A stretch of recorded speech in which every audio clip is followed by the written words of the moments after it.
This video will introduce you to Ping, a network technician's best friend. No, you're thinking of Pong.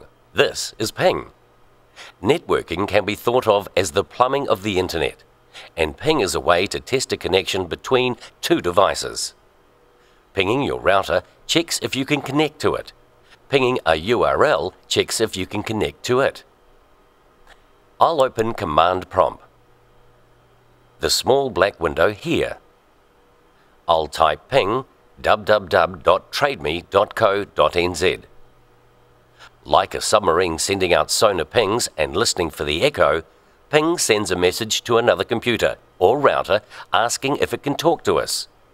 Technically speaking, it sends an ICMP request across an IP network. And in our case, the ping has been successful. Do you see the IP address? This is the IP address for the TradeMe website server. So the URL trademe.co.nz was looked up in the phone books of the internet, the DNS system, to give this IP address. I can check the same server by typing ping 202.162.73.2 and I get the same results. And our computer sent this IP address 4 packets, and we received 4 replies.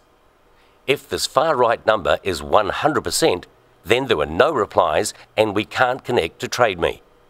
This is why it is so helpful for network technicians during the troubleshooting process. These numbers here are in milliseconds, so this pinging happens super quick. Also note that not all servers will reply to a ping. When you have problems connecting to the internet, Ping can also help you troubleshoot. I'll ping my default gateway or router by typing ping 192.168.1.254, which is the IP address of my router.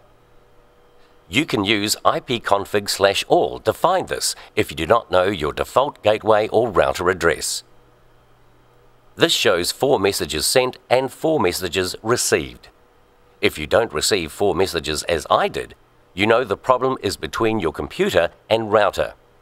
Next, try pinging the first DNS server in the ipconfig list.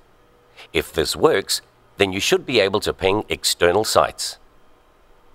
If you can't ping your router, try connecting with a different cable, resetting the router and connecting via a physical connection.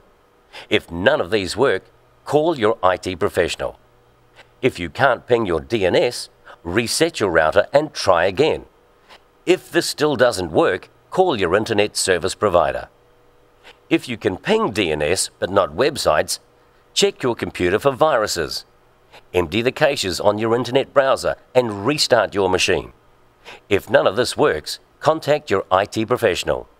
Remember that internet connectivity issues can also be caused by unpaid bills and exceeded data caps, so give your ISP a call before you spend any money trying to replace hardware.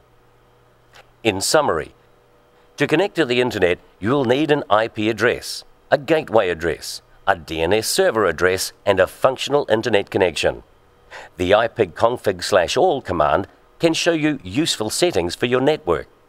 The ping command, combined with an IP address, tells you if your computer can reach the device at that address.